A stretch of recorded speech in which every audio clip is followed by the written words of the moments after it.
네, 오늘은 여호와께서 구하시는 것, 또 부제목으로는 선한 것이 무엇인가, 이런 제목으로 함께 은혜를 나누고자 합니다. 이 오늘 본문은 미가서입니다. 이 미가 선지자는 우리 1장 1절에 보면은 요담, 아하스, 시스기야 왕 시대에 활동했던 선지자였습니다. 그 중에서 이 아하스라고 하는 왕은 여러분 유다의 열왕 가운데서 가장 악한 왕, 그가 누구냐 하면 아하스 왕이었습니다. 이 아하스 왕의 죄로 인해서 어떻게 보면 유다가 멸망의 길로 갔다라고도 볼 수 있습니다. 이 아하스는 어떤 일들을 행했느냐 하면요, 이스라엘 앞에서 하나님이 쫓아내신 그 이방의 가증한 일을 본받았습니다. 그래서 우상 숭배와 모든 죄악들을 행했던 사람이 이 아하스 왕이었어요. 특히 암몬이 섬기는 몰록신에게 자신의 아들을 이 불 가운데 지나가게 해가지고 바쳤던 인물이 이 아하스 왕이었습니다. 생각해 보세요. 한 나라의 왕이 자기 아들 왕자를 불 가운데로 지나간다는 건 뭐냐면 불 속에 집어넣어 태워가지고 그 신에게 바쳤다는 거예요. 그 우상 앞에. 누구를? 왕자를. 그리고 온 나라 산과 푸른 나무를 다 우상의 제단으로 만들었던 왕. 그래서 이 남유다의 가장 악한 왕, 그러면 누구냐면 이 아하스 왕이라고 볼 수 있습니다.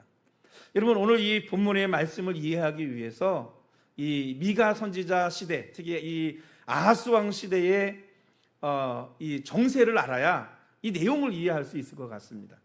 이 당시 북이스라엘은요, 정치적으로 세 개의 파로 나누어져 있었습니다. 우리나라도 이렇게 양쪽으로 파가 나누어져 가지고 맨날 싸우잖아요. 걱정이에요. 이게 맨날 당파싸움만 하니까. 근데 이 아하스 시대에는 세 개의 파로 나눠져 있었다 그래요. 친애굽파, 친아수르파, 그리고 반아수르파, 이렇게 세 파로 나눠져 있었다고 합니다.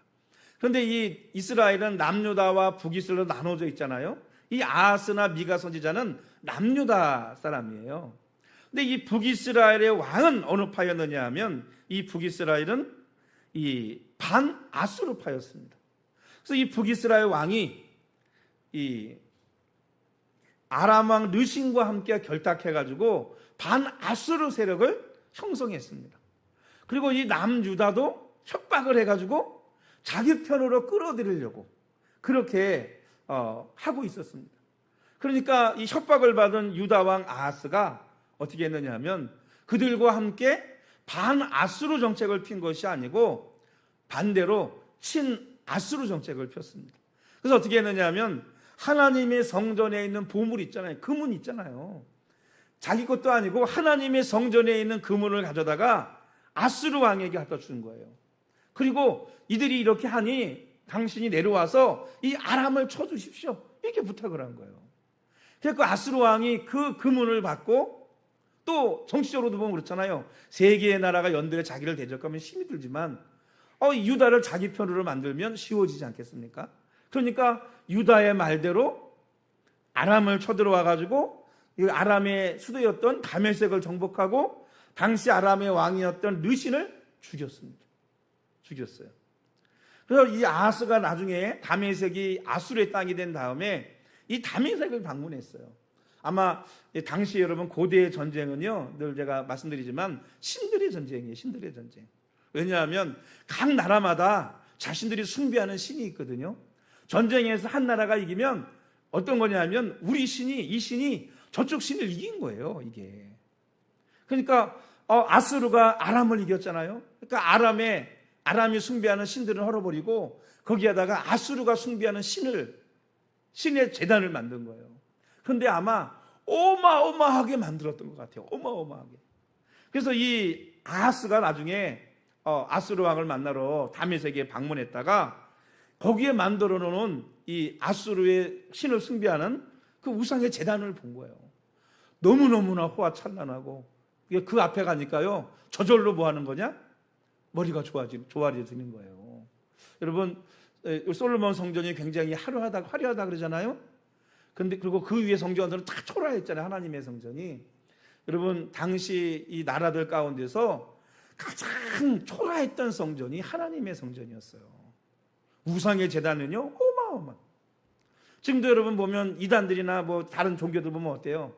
성전이, 자기들의 성전이 화려하죠. 너무 화려하게 만들고 안에 다 금으로 도배해가지고요 다 황금빛이에요. 여러분 문제이지 아세요? 하나님의 교회가 제일 초라한 거예요. 왜? 하나님이 어디에 계시지 않으니까. 이 땅에 지어놓은 이 성전에 하나님이 계시지 않기 때문에. 어디나 계시죠. 여기만 계신 게 아니잖아요. 그렇기 때문에 하나님은 그렇게 화려한 성전을 원하지 않으셨거든요. 그런데 너무 화려한 거예요. 그러니까 그 화려한 그 제단을 그대로 그려가지고요 자기 나라로 유다로 옵니다. 그 유다예요 똑같이 그 우상의 제단을 만들어 놓고 거기서 뭐 하느냐? 그 우상을 섬기는 거예요. 하나님을 섬기는 게 아니고. 왜? 아수르가 이렇게 강력한 것은 누구 때문이에요? 신들의 정전이라고 그랬잖아요. 아수르가 섬기는 이 신 때문이야. 근데 나도 이 신을 섬기면 유다가 이렇게 강력한 아수르 같은 나라가 되지 않겠느냐. 이렇게 착각을 한 거예요. 착각을 한 거예요. 그로 말미암아서 여러분 유다가 점점점 뭐예요? 우상 수입까지 해서 우상에도 어마어마하게 써놓고 하나님의 성전 기명 다 가져다가 우상에 제단해 놓고 거기서 그걸로 우상을 숭배하는 거예요. 하나님의 성전에서 하나님 섬기던 거 가지고. 그러면 하나님의 성전은 섬겼겠어요? 안 섬겼겠어요? 다 가져왔는데 텅텅 비어 있는 거죠. 그러니까 유다가 하나님을 섬기는 그 유다가 우상 숭배하고 또 산과 나무마다 우상의 제단 만들어 놓고 결국은 뭐냐 하면 정치적으로 타락하고 종교적으로 타락하고 종교적 타락하게 되면 또 도덕적으로 뭐 하게 되냐면 타락하게 되는 것입니다. 그래서 이 미가서를 읽어보면요 결국은 얼마나 유다가 타락해 있는지를 여러분 보여주고 있습니다. 그래서 이 앞장에 읽다 보면 어떤 말이 나오냐면요 유다가 얼마나 타락을 했는지 백성들을 껍데기를 벗기고 뼈까지 해서 다 끌어가지고 먹었다는 거예요. 쉽게 얘기하면 피로 예루살렘을 화려하게 건축했다는 거예요. 피로. 이게 뭐냐 하면 정치적인 타락과 종교적인 타락과 도덕적인 타락의 결과예요. 그러니까 왕과 통치자들은 호의호식하면서 백성들은 다 굶어 죽는 거예요. 거기에 여러분 그것으로 인해서 하나님의 심판이 유다에게 임할 수밖에 없게 되었다는 것입니다. 그래서 하나님은 이 미가 선지자는 여러분 결국 오늘 말씀을 통해서 뭐하냐 하면 귀중한 것을 깨닫습니다. 우상의 제단 앞에 이렇게 어마어마한 제사를 드리고 어마어마한 송아지 바치고 심지어 자기 아들까지 바치는데 하나님이 원하시는 건 과연 뭘까? 내가 하나님 앞에 우상의 제단도 이렇게 섬긴다면 내가 하나님 앞에 나아갈 때 어떻게 나가야 될까? 그래서 6절 7절 말씀에 이렇게 고백을 합니다. 우리 한번 6절 7절 말씀 읽어보겠습니다. 다 같이 시작. 내가 무엇을 가지고 여호와 앞에 나아가며 높으신 하나님께 경배할까? 내가 번제물로 일련된 송아지를 가지고 그 앞에 나아갈까? 여호와께서 천천의 순양이나 만만의 강물 같은 기름을 기뻐하실까? 내 허물을 위하여 내 맏아들을 내 영혼의 죄로 말미암아 내 몸에 열매를 드릴까? 여러분 이게 누구 앞에 드리는 거냐? 우상의 제단 앞에 드렸던 거예요. 하나님 앞에 이렇게 수송아지라는 게 뭡니까? 하나님 앞에 가장 귀한 거, 온전한 거, 합당한 예물을 내가 드리면 하나님 앞에 나갈 수 있을까? 아니면 이 솔로몬처럼 1,000번째 드렸던 것처럼 어마어마한 1,000마리의 양들, 만만의 그런 기름을 가지고 하나님 앞에 나가 그 제물을 드리면 하나님이 기뻐하실까? 아니면 내 죄를 위해서, 네 허물을 위해서 내 맏아들을 드리면, 바치면 하나님이 받으실까? 이렇게 고백하고 있는 거예요. 이 누구한테 하던 거라고요? 유다가 우상 앞에 하던 거예요. 우상 앞에. 그런데 하나님께서 여러분 그런 것을 기뻐하시겠어요? 하나님은 그런 것을 기뻐하지 않으시죠. 아하스는 우상에게 가장 귀한 송아지 수만의 순양과 만만의 기름을 드렸고 심지어 자신의 아들까지 그 몰록의 우상 앞에 바쳤어요. 그런데 여러분 어떤 일이 일어나죠? 그 우상은 유다에게 아무런 도움이 되지 못했습니다. 나중에 아수르는요 유다를 배신했어요. 그래서 아수르가 유다를 또 3차에 걸쳐서인가 침공을 해옵니다. 그 이야기 가운데 하나가 히스기야 시대에 여러분 아수르가 침공해 오는 거 여러분 보시죠. 그리고 북이스라엘도 아수르에 의해서 멸망을 당해요. 결국 여러분 도움 받지 못하고요. 뭐 했느냐? 배신을 당하는 거예요. 그래서 미가 선지자는 하나님께서 원하시는 것은 우상이 원하는 것처럼 송아지가 아니고 수많은 재물이 아니고 우리의 생떼 같은 아들이 아니라는 거예요. 그것을 가지고는 하나님 앞에 온전히 나아갈 수 없다는 것입니다. 그렇다고 뭐 하나님 앞에 아무런 예물도 드리지 않고 하라는 게 아니에요. 여러분 뭐 재물이 없는 제사가 없지 않습니까? 구약에. 그러면 하나님께서 진정으로 원하는 것이 뭐냐? 우리 8절 말씀에 이렇게 기록하고 있습니다. 우리 8절 말씀 다 같이 읽겠습니다. 시작. 사람아, 주께서 선한 것이 무엇임을 내게 보이셨나니 여호와께서 내게 구하시는 것은 오직 정의를 행하며 인자를 사랑하며 겸손하게 내 하나님과 함께 행하는 것이 아니냐. 여러분, 이 미가는 하나님께서 진정으로 원하는 것이 무엇인지를 깨달았습니다. 진짜 선한 것이 무엇인지를 깨달았어요. 하나님께서 우리에게 요구하시는 것은 많은 재물이 아니라 다른 거라는 걸 깨달았습니다. 그게 뭐예요? 그 첫 번째가 정의를 행하는 겁니다. 정의를 행하는 거. 이 정의라고 하는 말은 미시파트라는 말을 쓰거든요. 이게 뭐냐 하면 하나님을 향한 윤리적인 반응이라는 뜻을 가지고 있습니다. 즉 하나님을 믿는 사람들은 정의를 행하며 살아야 한다는 것입니다. 이 정의라고 하는 거 국어사전에 보면 뭐라고 되어 있냐면 진리에 맞는 올바른 도리라고 되어져 있습니다. 그러니까 예수 믿는 사람들은요 비상식적인 거 하는 게 아니고 당연히 상식적이고 도리에 맞는 일을 행하면서 살아야 한다는 것입니다. 여러분, 하나님을 믿지 않는 세상 사람들은요 정의를 행하지 않습니다. 그래서 로마서 3장에 보면 뭐라 기록되고 있어요? 기록된 바 의인은 없나니 하나도 없으며 깨닫는 자도 없고 하나님을 찾는 자도 없고 다 뉘우쳐 함께 무익하게 되고 선을 행하는 자는 없나니 하나도 없도다.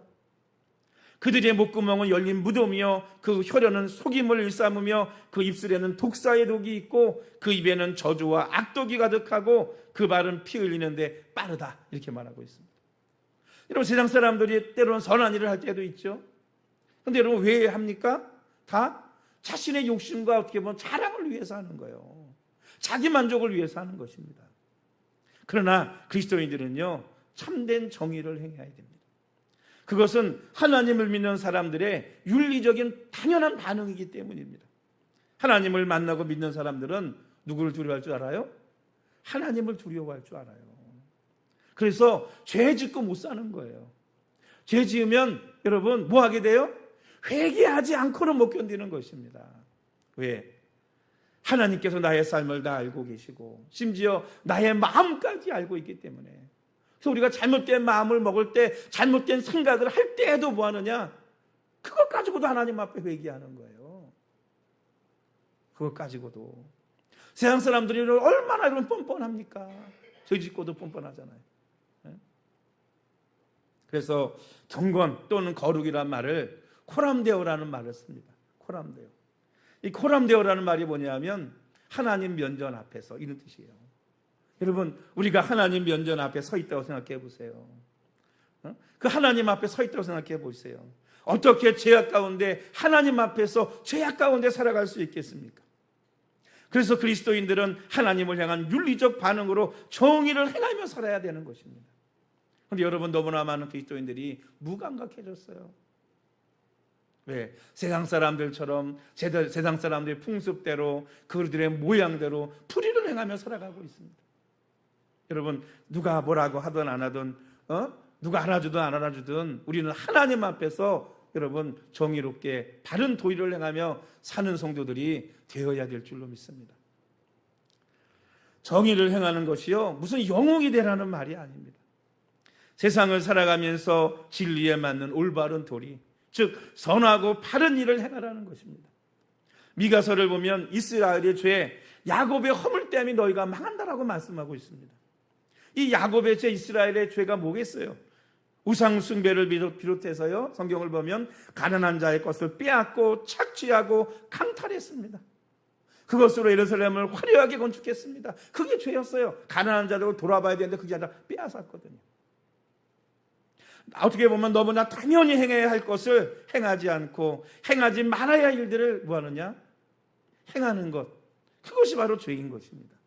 여러분, 하나님 앞에서 마땅히 행하지 말아야 될 것은 행하지 말고 마땅히 도리적으로 행해야 될 것을 행하며 살아가는 성도들이 되시기를 주님의 이름으로 축원합니다.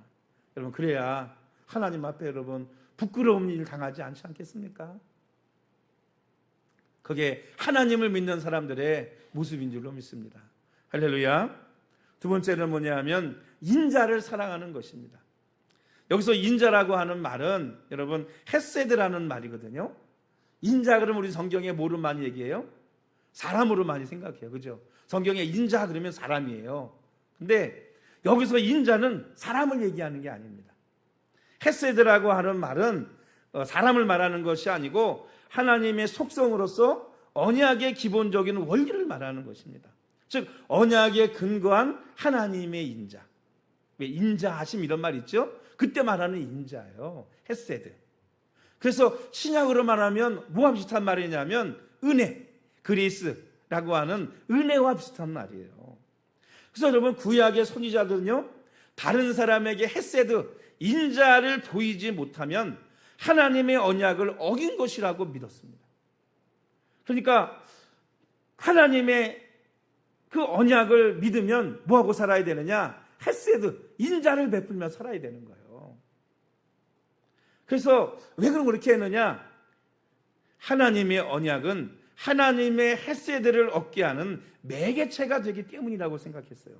이게 무슨 말이냐면 하나님께서 자기 백성에게 헤세드를 보여주셨잖아요. 오늘 우리에게 헤세드, 인자를 주셨지 않습니까? 은혜를 주셨잖아요. 자비를 주셨잖아요. 그로 인해서 하나님과의 언약을 맺게 된 것처럼 하나님의 백성, 자기 백성들도 다른 사람들에게 뭘 하기를 원하느냐? 헤세드, 인자를 베풀기를 원하는 거예요. 그게 바로 뭐냐면 하나님의 인자, 하나님의 헤세드를 누리는 사람들의 모습이라는 거죠. 즉 하나님께서 우리에게 은혜를 베풀어 주셨기 때문에 우리도 다른 사람에게 은혜를 베풀며 살아가기를 하나님은 원하시는 거예요. 그게 바로 뭐냐? 인자를 사랑하는 거예요. 이 인자는 성경에 여러분 근간을 이루고 있습니다. 그래서 구약의 우리 대표적인 게 십계명이지 않습니까? 십계명에 어떻게 말하고 있어요?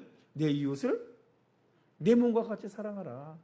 율법의 여러분 반이 하나님 사랑과 더불어 이웃 사랑이에요. 신약에 가면 대표적인 게 뭐가 있어요? 주기도문이 있잖아요. 주기도문에 우리 뭐라고 기록하고 있죠? 우리가 우리에게 죄 지은 자를 사하여 준 것 같이 우리의 죄를 사하여 주옵시고. 하나님은 이미 우리의 모든 죄를 다 사하여 주셨어요. 십자가에서. 그런데 뭐라고 기도해요?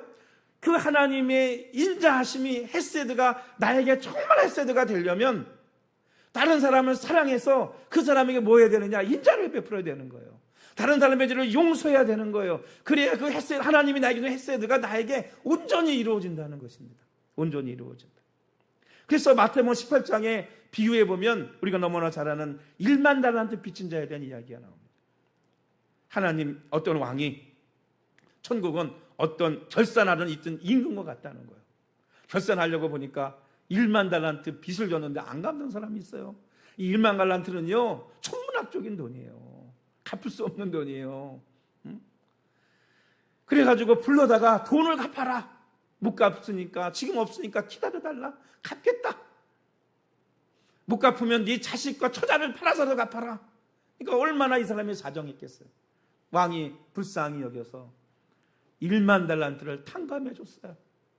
하나님의 헤세드, 하나님의 인자, 하나님의 은혜를 그 1만 달란트 빚진 사람에게 탕감해 줘서 은혜를 준 거죠. 헤세드를 베풀어 준 거죠. 하나님이. 그런데 이 1만 달란트 탕감받은 사람이 나가다가 자기한테 100달러는 빚진 하나님 동관을 만났어요. 이 사람이 그 사람의 멱살을 붙들고 내 돈 갚아라. 너도 그러는 거예요. 이 사람도 엎드려서 빌면서 기다려달라. 꼭 갚겠다. 근데도 불쌍히 여기지 않고 갚으라고 감옥에 쳐넣어버렸어요. 사람들이 볼 때 너무나 민망했어요. 그래서 왕에게 이 얘기를 전합니다. 왕이 그를 불렀어요. 뭐라고 얘기하죠? 내가 너를 불쌍히 여김과 같이 너도 내 동료를 불쌍히 여김이 마땅하지 아니하냐 하고 너도 갚아라. 다시 감옥에 넣었어요. 여러분, 하나님의 헤세드가 나에게 진정한 헤세드가 되려면 내가 다른 사람에게 10,000,000분의 1이라도 인자함을 베풀고 헤세드를 베풀어야 나에게 진정한 하나님의 헤세드가 진정한 헤세드가 될 줄로 믿습니다. 여러분, 또 선한 사마리의 비유를 보면 그런 말씀이 있죠. 어떤 사람이 여러분 가다가 도둑을 만나가지고 있는 거 다 뺏기고 여러분 죽도록 매맞고 쓰러져 있었어요. 그런데 제사장이 지나가다 보고요 그냥 가버렸어. 레위인도 지나가다가 보고 그냥 얼렁 도망갔어. 왜? 자기도 강도 만날까 봐. 그런데 한 사마리아인은 그를 보고요 그를 치료하고 포도주를 먹이고 자기 나귀에 태워서 주막에 데려다주고 치료해주고 돈을 주면서 이 사람을 더 치료해주라고, 혹시 돈이 모자라면 내가 돌아올 때 줄 터이니까 잘 대해달라고 그렇게 은혜를 베풀고 갑니다. 그러니까 예수님이 뭐라고 말씀하세요? 누가 이 사람의 이웃이 되겠느냐? 사람들이 선한 사마리안이라고 하잖아요. 그러면서 여러분 이 제사장과 레위 사람을 책망하신 이유가 무엇이겠어요? 사실 여러분 사마리아인은 어떤 사람들이에요? 이스라엘 백성들이요 사람 취급도 안 하는 북이스라엘 사람이에요. 사마리아는 상종도 안 했어요, 이 유다 사람들은요. 그런데 그러니까 누가 은혜를, 율법도 있고 하나님의 성전도 자기들에게 있고 누가 은혜를 더 많이 받았습니까? 사마리아 사람이 은혜 받았어요? 제사장과 레위 사람이 은혜 받았어요? 제사장과 레위 사람이 은혜는 더 많이 받았어요. 하나님의 헤세드를 받았어요. 그런데 그는 그 강도 만난 사람에게 헤세드를 베풀지 않았어요. 오히려 많은 은혜를 받지 못한 사마리아인이 그 강도 만난 사람에게 헤세드를 베풀었습니다. 하나님은 그 사마리아인을 칭찬하시고 그 레위인과 제사장을 책망하신 것입니다. 왜? 하나님의 자신이 받은 하나님의 은혜를 조금 더 베풀지 않았기 때문이에요. 따라합시다. 내가 은혜 받았으니 은혜 베풀며 살자. 내가 은혜 받았으니 은혜 베풀며 살자. 할렐루야. 그래야 나에게 주신 하나님의 인자, 하나님의 헤세드가 진정한 헤세드가 될 줄로 믿습니다. 할렐루야. 세 번째는 뭐냐면 하나님과 동행하는 것입니다. 하나님께서 원하시는 것은 많은 재물보다 하나님과 동행하기를 원하십니다.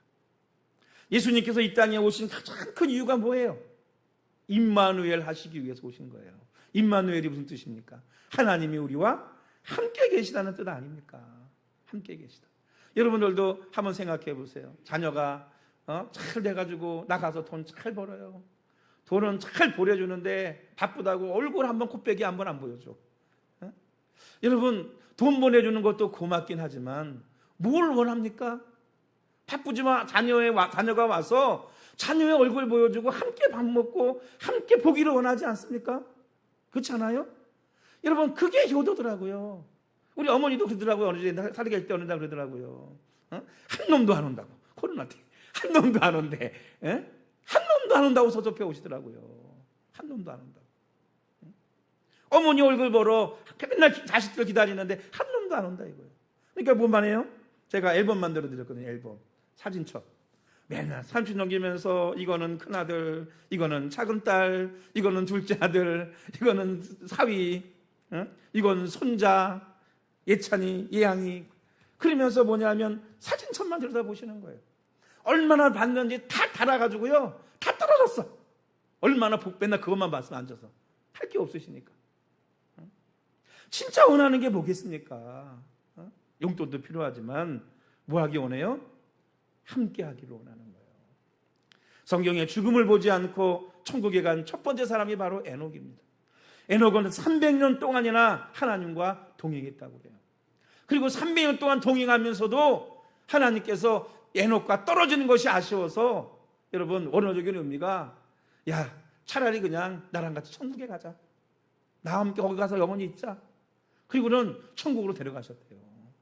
천국 데려가셨대. 사랑하는 성도 여러분, 하나님은 우리가 믿음을 가지고 살기를 원합니다. 그리고 믿음으로 하나님과 동행하는 삶을 살기를 원하시는 분이 하나님이신 줄로 믿습니다. 할렐루야. 시편 73편 28절에 하나님을 가까이함이 뭐다?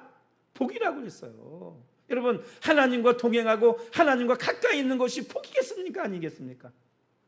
복이에요. 복이라고요. 어느 나라에 사냥을 아주 좋아하는 왕자가 있었다고 그래요. 하루는 사냥을 하러 깊은 산속에 갔다가 발을 엎드려서 그만 낭떠러지에 떨어지고 말았습니다.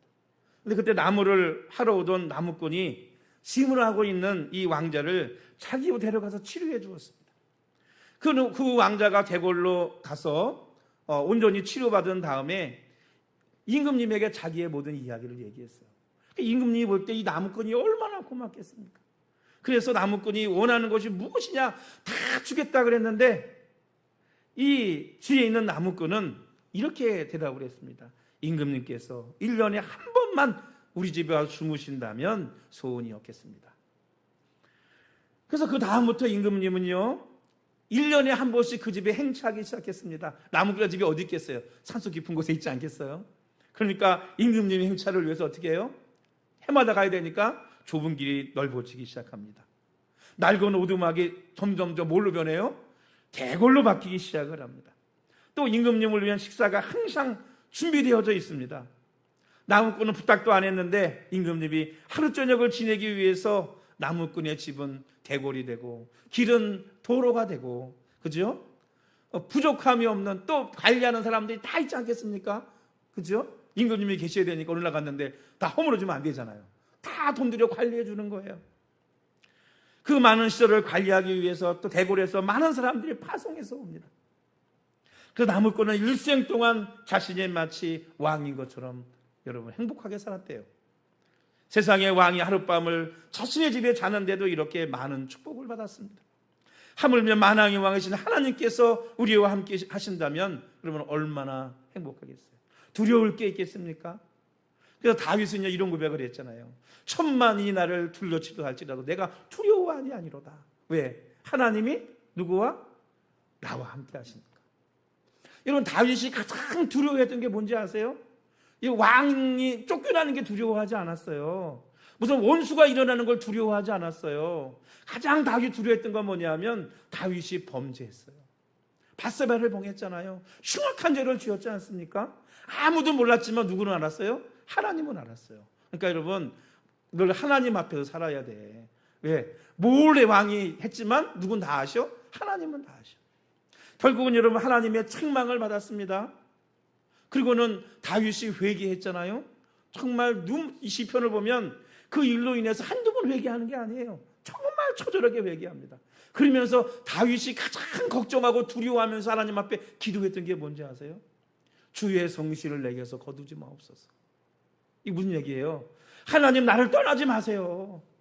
나를 버리지 마세요. 나와 함께 해주세요. 나를 정결하게 해주세요. 내가 회개하지 않습니까? 나를 버리지 말고 나와 함께 해주세요. 그게 다윗의 처절한 기도였어요. 왕이면 뭐합니까? 하나님의 버림받으면 끝나는 거 아니에요? 다윗은 누구보다도 여러분 사울이 하나님 앞에 택함 받았다가 여러분 범죄하고 불순종하고 타락해서 하나님 앞에 버림받은 거 봤잖아요. 그 마지막이 얼마나 비참했습니까? 다윗은요 하나님 앞에 나에게 성신을 주의 성신을 거두지 말아달라고, 나를 떠나지 말라고, 나와 함께 해달라고 여러분 기도했습니다. 여러분 하나님과 함께 했던 다윗이 늘 승리하고 하나님의 축복 속에 살았는 줄로 믿습니다. 할렐루야. 여러분 하나님과 함께하는 것이요 가장 큰 복인 줄로 믿습니다. 여러분 어떻게 우리가 하나님과 함께 할 수 있을까요? 믿음으로 살면 돼요. 할렐루야. 하나님이 기뻐하는 뜻대로 살면 됩니다. 예수님도 그랬잖아요. 하나님이 나와 항상 함께 하시도다. 내가 그의 기뻐하는 뜻을 행함으로 하나님이 나를 혼자 두지 아니하셨느니라. 내가 여러분 우리가 하나님의 기뻐하는 뜻대로 살면 하나님께서 결코 우리를 내버려 두지 아니하시고 지켜주시고 함께 해주시고 가장 힘들고 어려운 순간순간에 주님이 나와 함께 동행해 주실 줄로 믿습니다. 할렐루야. 하나님이 동행해 주신다. 그러니 여러분 힘들수록 어려울수록 하나님의 앞에 남아서 기도하고 하나님과 동행하는 성도들이 되시기를 주의 이름으로 축복합니다. 우리 결론적으로 말씀드리면 예수님께서 바리새인들을 아주 심하게 책망하시고 질책하신 사건이 마태복음 23장에 나옵니다. 오늘 어떻게 보면 이 오늘 읽은 본문의 말씀이 마태복음 23장이 그대로 다른 환경이지만 똑같은 내용인 것 같이 느껴집니다. 저는요. 뭐냐면 바리새인들이요 아주 11조도 잘 드리고 열심히 신앙생활하고 금식도 하고 작정 기도도 하고 율법에서 행하라고 하는 것들을요 철저하게 지켰어요. 그런데 그 모든 것들이 누구를 위한 것이냐? 하나님을 위한 게 아니고 자신을 위해서 했습니다. 왜? 이 바리새인들은 뭘 기뻐했어요? 사람에게 칭송받고 대접받는 걸 기뻐했거든요. 그래서 기도를 해도 사거리에 사람 많이 보는 데서 기도하고, 금식을 해도 나 금식한다라고 광고하고 다니며 금식하고. 왜? 그래야 우리 바리새인님이 역시 틀리구나, 믿음이 좋아, 그렇게 광고하면서 하는 거예요. 또 사람들 보는 앞에서 다 멋있게 무드 드리고 각종 11조도 드리고. 그런데 예수님께서 뭐냐면 그들을 책망하셨어요. 그것도 아주 심하게 책망하셨습니다. 마태복음 23장 23절에 이렇게 말씀하셨어요. 화 있을진저 외식하는 서기관들과 바리새인들이여, 너희가 박하와 회양과 근체의 11조를 드리되 율법에 더 중한 바 정의와 긍휼과 믿음은 버렸도다. 그러나 이것도 행하고 저것도 버리지 말아야 할지니라. 이렇게 말씀했어요. 어떤 분들은 이 말씀 가지고 11조 안 해도 된다 이렇게 얘기하는 분도 있더라고요. 예수님이 11조 안 해도 된다고 하신 적이 없어요. 이것도 행하고 저것도 버리지 말아라 그랬죠. 하나님 예수님께서 바리새인들을 책망한 이유는 뭐냐면 11조를 해서 책망한 게 아니에요. 금식하고 기도한 거 책망한 거 아닙니다. 물론 그것도 외식으로 했기 때문에 책망받아야 되겠지만 그것보다 더 책망한 것이 뭐냐면 율법의 껍데기만 지키고 그 진정한 의미를 지키지 않았기 때문에 책망받은 거예요. 그 율법의 정의가 뭡니까? 정신이 뭡니까? 율법에 더 중요한 것이 뭡니까? 껍데기가 아니고 뭐예요? 정의, 긍휼, 믿음 아닙니까? 근데 이거는 하나도 없어요. 그저 뭐 하려고? 대접받고 인정받고 존경받고 하려고 하는 거예요. 사람이 보지 않으면 기도도 안 해. 사람이 보지 않으면 금식도 안 해. 사람이 인정해 주지 않으면 11조도 안 해. 왜? 보여주려고 한 거니까요.